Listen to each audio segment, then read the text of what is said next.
Đây đi, đây bà ngoại. Đứng đó này. Chỗ nào đâu? Đây mụ bà hả? Mụ bà và Tam đứa con nữa là lái đi.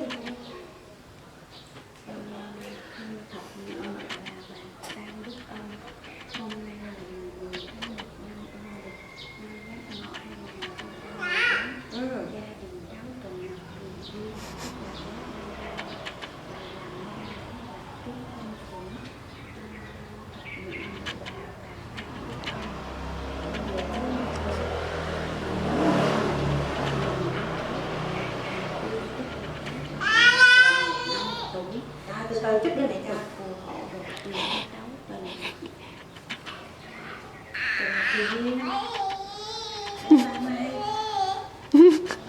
cười đứng nó vậy.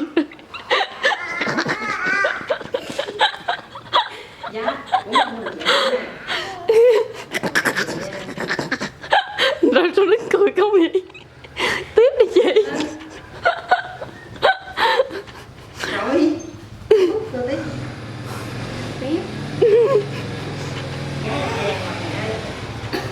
rồi tiếp tiếp Đứng cười không.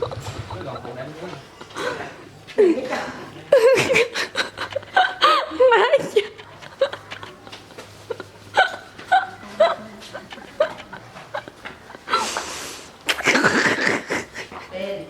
Dạ. Giỡn đâu.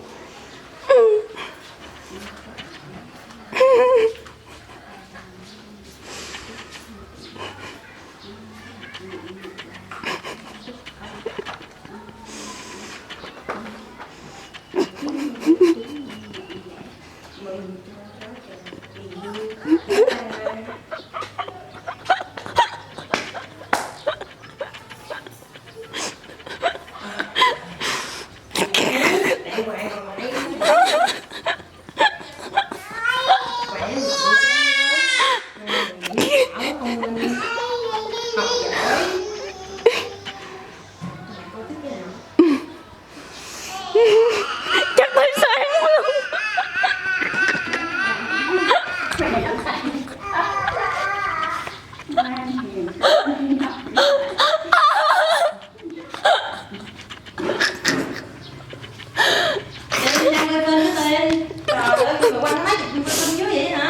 Đâu có quăng.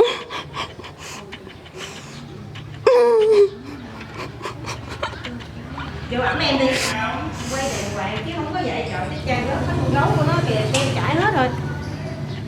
Nha, ẩm em đi vô đứng cái bên đâu. Em à. Ủa,